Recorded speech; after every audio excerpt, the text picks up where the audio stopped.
थोड़ा सा जान लेते हैं हमारी पोएट कैरोल एन डफी के बारे में, जिन्होंने नई पोएम लिखी है द डॉल्फिन्स। उनका जन्म हुआ 23 दिसंबर 1955 में और कहाँ पे हुआ था? Glasgow, Scotland. ओके। ऑक्यूपेशंस हैं poet as well as playwright. वो पोएट भी हैं और प्ले राइटर भी हैं। और कुछ फेमस वर्क्स इनके हैं टेक माई हस्बैंड, जिसको इन्होंने लिखी 1982 में, कैबिन ऑफ ड्रीम्स 1984 में, little women and big boys इन्होंने लिखी 1986 में। ओके।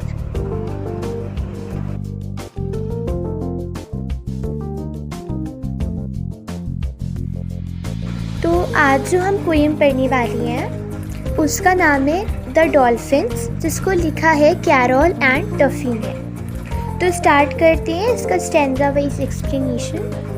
अब इस फर्स्ट स्टैंजा में जो डॉल्फिन्स हैं वो अपनी पेन को और अपनी फीलिंग्स को एक्सप्रेस करती है। तो आइए देखिए उनकी क्या फीलिंग्स हैं और वो क्या कह रही हैं। World is what you swim in और डांस, इट इज़ सिंपल। तो अब यहाँ पे वो अपने वर्ल्ड के बारे में बता रही हैं। उनका क्या वर्ल्ड है जहाँ पे वो आराम से स्विम कर सकती हैं, कितना भी लंबा, जहाँ पे उनको कोई रिस्ट्रिक्शंस नहीं होती हैं। स्विम और डांस का मतलब है जहाँ पे वो बहुत हैप्पीली रह सकती हैं और कितना भी लंबा स्विम कर सकती हैं, जहाँ पे उनके पास फ्रीडम ही फ्रीडम है और कोई रिस्ट्रिक्शन नहीं है। तो वो उनका हैप्पी वर्ल्ड है। ठीक है। We are in our element but we are not free. अब यहाँ पे एलिमेंट का मतलब समझिएगा। यहाँ पे एलिमेंट का मतलब है वाटर, पानी, जिसमें वो तैरती हैं। तो कह रही हैं we are in our element, हम पानी में तो हैं, but we are not free, लेकिन हम फ्री नहीं हैं। मतलब हमारे पास फ्रीडम नहीं है। हम अपने पानी में तो हैं बट हमारे पास फ्रीडम नहीं है। Outside this world you can not breathe for long. तो यहाँ पे बता रही है कि वर्ल्ड, आउटसाइड दिस वर्ल्ड, तो यहाँ पे वर्ल्ड का मतलब पानी है, सी वाटर है, जिसमें वो स्विम करती हैं। और कह रही हैं कि इस पानी से बाहर ज़्यादा देर तक हम सांस नहीं ले सकते, हम ज़्यादा देर तक जी नहीं सकते। Outside this world you can not breathe for long. पानी से बाहर निकलने के बाद ज़्यादा देर तक हम सांस नहीं ले सकते। ठीक है। The other has my shape, the others movement forms my thoughts. तो अब यहाँ पे जो डॉल्फिन अपनी फीलिंग्स एक्सप्रेस कर रही है, वो देख रही है कि जो सब उसकी फ्रेंड डॉल्फिन्स हैं, जो सब उसकी साथी हैं, वो कैसी हैं। हैज़ माई शेप का मतलब है कि सब उसी के जैसी दिखती हैं, सब डॉल्फिन्स हैं। The others movement forms my thoughts, और सबकी फीलिंग्स एक जैसी है। जितनी भी डॉल्फिन्स हैं वो सब सैड हैं और सब एक जैसी फीलिंग्स है सबकी, और सबको एक ही जैसा फील हो रहा है जैसा कि इस डॉल्फिन को हो रहा है, जो अपनी फीलिंग्स हमें इस स्टैंजा में बता रही है। एंड ऑल्सो माई, मतलब वो बता रही हैं कि अदर हैज़ माई शेप, मतलब मेरे जैसी हैं सारी डॉल्फिन्स, मेरी तरह दिखती हैं और सबकी फीलिंग्स एकदम मेरी तरह है। एंड ऑल्सो माई, मतलब मेरे जैसी हैं और जो मुझे फील हो रहा है वही बाकी डॉल्फिन्स को भी फील हो रहा है। There is a man and there are hoops, there is a constant flowing guilt. अब यहाँ पे वो अपनी सैडनेस एक्सप्रेस करती हुई कह रही है कि देयर इज़ अ मैन। इसका मतलब है कि उनके ऊपर कौन है? एक मैन है, एक आदमी है जिसके ऑर्डर्स डॉल्फिन्स को फॉलो करने पड़ते हैं, जिनके ऑर्डर्स पे डॉल्फिन्स को रहना पड़ता है और वो फ्री नहीं है, उनके पास फ्रीडम नहीं है। देयर आर हूप्स का मतलब है वो जो गोल सर्कल रिंग्स होती हैं जिससे डॉल्फिन्स को पास होना होता है, उसको हूप्स कहते हैं। There is a constant flowing guilt. अब यहाँ पे किस चीज़ का गिल्ट है? इस चीज़ का गिल्ट है डॉल्फिन्स को कि उनको उस मैन की सारे ऑर्डर्स फॉलो करने पड़ते हैं। वो अब फ्री नहीं है, उनके पास कोई फ्रीडम नहीं है और अब वो अपनी लाइफ को, अपने वर्ल्ड को एंजॉय नहीं कर सकती अब उनको अपनी पूरी लाइफ एक मैन के रिस्ट्रिक्शंस फॉलो मतलब मैन के अंदर रहना पड़ेगा और सारी रिस्ट्रिक्शंस को फॉलो करना पड़ेगा जो भी मैन ने लगाए हैं उन पर। अब वो अपना वर्ल्ड कम्प्लीटली इंजॉय नहीं कर सकती और इस बात का गिल्ट है उनको, इस बात से वो लोग सैड है। ठीक है, अब आ जाते हैं हम लोग सेकेंड स्टैंजा पे। We have no truth in these waters, no explanations tremble on our flesh. अब वो बता रहे हैं कि हम अपने पानी में तो हैं लेकिन उनको यहाँ पे कोई ट्रुथ नहीं दिखता, मतलब वो यहाँ पे खुश नहीं है और उनको ये भी नहीं पता कि वो अपनी वापस पहले जैसी ज़िंदगी उनको कब मिलेगी, क्योंकि पहले वो खुश थी जब वो सी वाटर में स्विम करती थी, जब उनके पास पूरी फ्रीडम थी और उनको किसी के रूल्स फॉलो नहीं करने पड़ते थे, किसी के ऑर्डर्स पे उनको नहीं जीना पड़ता था। लेकिन अब उनके ऊपर कौन आ गया है, एक मैन आ गया है जो उनको रूल कर रहा है और जिसके उनको सारे रूल्स ऑर्डर्स फॉलो करने पड़ रहे हैं और अब वो फ्री नहीं है। No explanations tremble on our flesh. अब यहाँ पे बता रहे हैं कि हमें नहीं पता कि हम कब अपनी पहली जैसी ज़िंदगी में वापस जा पाएंगे और हमें अब इसके बारे में कुछ भी नहीं पता और वो सारी डॉल्फिन्स क्या है, सैड है। We were blessed and now we are not blessed. अब क्या बता रही हैं यहाँ पे डॉल्फिन कि हम पहले ब्लेस्ड थे पर अब हम ब्लेस्ड नहीं हैं। वी वर ब्लेस्ड, कब ब्लेस्ड थी, जब उनके ऊपर कोई रिस्ट्रिक्शंस नहीं थी, जब वो बहुत हैप्पीली अपने वर्ल्ड को एंजॉय करती थी और उनके पास फ्रीडम थी। And now we are not blessed, लेकिन अब वो ब्लेस्ड नहीं है क्योंकि उनको मैन के सारे after travelling such space for days we begin to translate. After travelling such space मतलब अब जहाँ पे उनको लाया गया है उनकी न्यू प्लेस पर, जो मैन उनको लेकर आया है, वहाँ पर काफ़ी दिन रहने के बाद वी बिगेन टू ट्रांसलेट का मतलब है कि डॉल्फिन्स को अब धीरे धीरे समझ में आने लगा कि उनकी लाइफ अब पहले जैसी नहीं हो सकती, अब उनको मैन के ऑर्डर्स मानने पड़ेंगे और अब इसमें उनकी हेल्प कोई नहीं कर सकता। It was the same space, it is the same space always and above it is the man।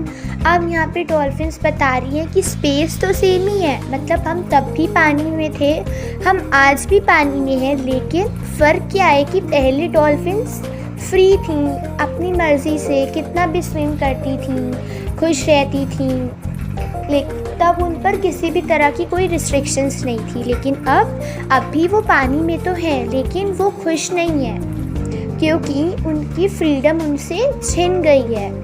अब जो मैन है वो उनको रूल करता है और डॉल्फिन्स को उनके सारे ऑर्डर्स फॉलो करने पड़ते हैं।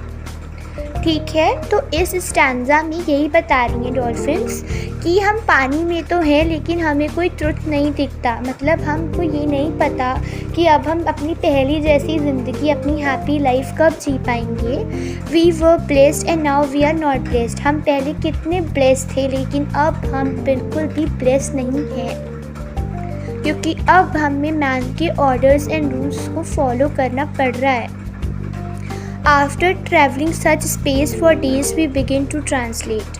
अब जहाँ मैन हमें लेकर आया है वहाँ पे कुछ दिन रहने के बाद हमें ये धीरे धीरे समझ में आया कि अब हम अपनी पहली जैसी ज़िंदगी वापस नहीं ला सकते और अब हमें इस मैन के, इस ह्यूमन के सारे रूल्स फॉलो करने पड़ेंगे। It was the same space, it is the same space always and above it is the man। हम पहले भी पानी में थे, खुश थे और अब अभी भी पानी में, लेकिन अब हम खुश नहीं हैं क्योंकि हमारे ऊपर एक ह्यूमन, एक मैन है जो हम पे रूल कर रहा है और अब हमें सारी ज़िंदगी उसके रूल्स फॉलो करने पड़ेंगे और हमसे हमारी फ्रीडम छिन गई है। अब आ जाते हैं आगे।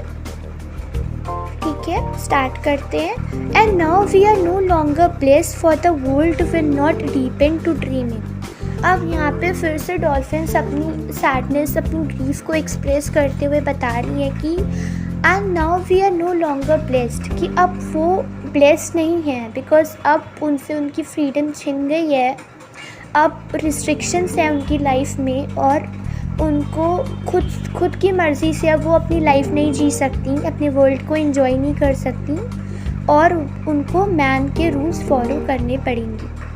For the world will not depend to dream, इनसे मतलब है समझिएगा कि पहले जो ज़िंदगी उनकी थी जिसमें वो खुश थी, ब्लेस्ड थी, अब वो सोचती हैं कि वो ड्रीम करना भी बेकार है कि हमें पहली जैसी ज़िंदगी हमारी वापस आएगी। मतलब अब डॉल्फिन्स कह रही हैं कि अब मैं ये ड्रीम भी नहीं कर सकती कि मुझे कभी मेरी पहली जैसी लाइफ मुझे मेरी वापस मिलेगी जिसमें मैं खुश थी, ब्लेस्ड थी और मेरे ऊपर किसी भी तरह की रिस्ट्रिक्शंस नहीं थी।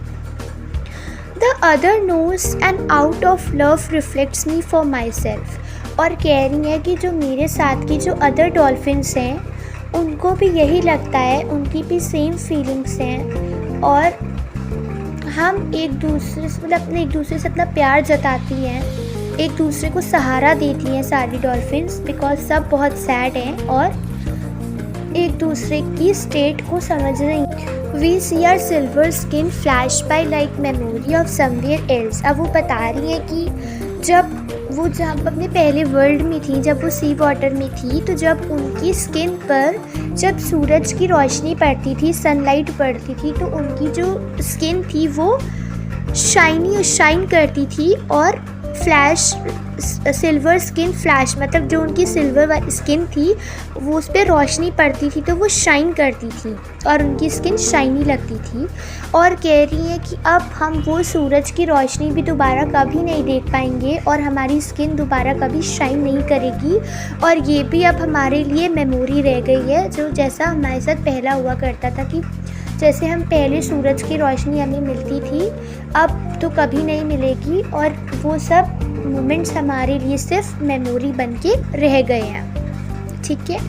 There is a coloured ball we have to balance till the man has disappeared. अब वो यहाँ पे बता रही है कि there is a coloured ball, मतलब वो बॉल है जो उनको बैलेंस करनी पड़ती है मैन के ऑर्डर्स को फॉलो करते हुए। We have to balance till the man has disappeared, और उस बॉल को हमें तब तक बैलेंस करना पड़ता है जब तक कि मैन वहाँ से चला नहीं जाता, मतलब जब तक कि हमको मैन के सारे ऑर्डर्स फॉलो करने पड़ते हैं जब तक कि डॉल्फिन्स बता रही है द मून हैज़ डिसअपीयर्ड, मतलब जब वो अपने सी में थी एकदम खुली सी जगह पे तो वहाँ पे उनको मून भी दिखता था, लेकिन अब वो कहाँ पर है, एक छोटे से पूल पर आ गई है जहाँ वो बहुत रिस्ट्रिक्टेड एक छोटे से एरिया में आ गई है जहाँ से उनको मून भी नहीं दिखता।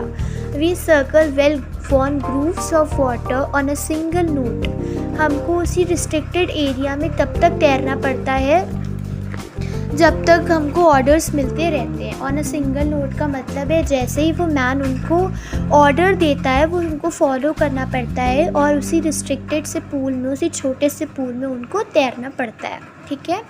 Music of laws for ever from the other's heart which turns my own to stone.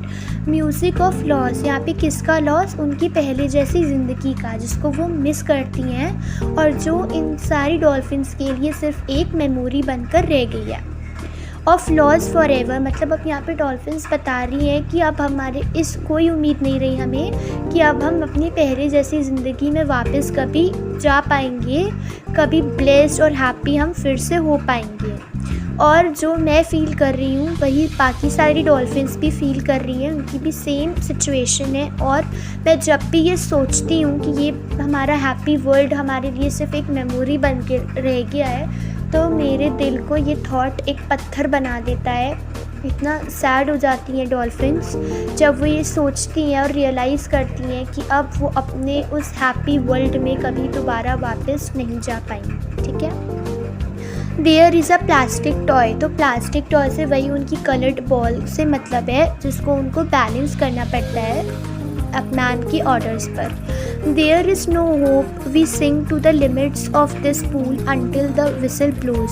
अब यहाँ पे डॉल्फिन्स बता रही है कि उनको कोई होप नहीं है कि अब वो अपने हैप्पी वर्ल्ड में दोबारा जा पाएंगी। We sing to the limits of this pool, अब उनको इसी छोटे से पूल में रिस्ट्रिक्टेड एरिया में ही अब उनको तैरना पड़ता है क्योंकि पहले तो वो सी में थी जहाँ पे कोई बाउंड्री ही नहीं थी, कितना भी लंबा वो तैर सकती थी, बट अब ये एक छोटे से पूल में आ गई है जहाँ पे बहुत ही रिस्ट्रिक्टेड एरिया है अनटिल द विसल ब्लोस, और मैन के ऑर्डर्स पे उनको इसी रिस्ट्रिक्टेड एरिया में स्विम करना पड़ता है, तैरना पड़ता है। There is a man and our mind knows we will die here, और उनको पता है कि अब हम किसी के अंडर में हैं, हमारे ऊपर मैन है और अब हमें अपनी सारी ज़िंदगी उस मैन के, उस ह्यूमन के ऑर्डर्स फॉलो करने में हम बिता देंगे और अब हम यहीं मर जाएंगे इसी छोटे रिस्ट्रिक्टेड पूल में। सारी ज़िंदगी उस मैन के ऑर्डर्स फॉलो करते करते ही हमारी एक दिन यहाँ पे डेथ हो जाएगी और अब हम अपनी हैप्पी वर्ल्ड में जहाँ पे हम पहले थे वहाँ पे कभी नहीं जा पाएंगे। ओके, अब इसी के साथ हमारी पोएम यहाँ पे एंड हो जाती है।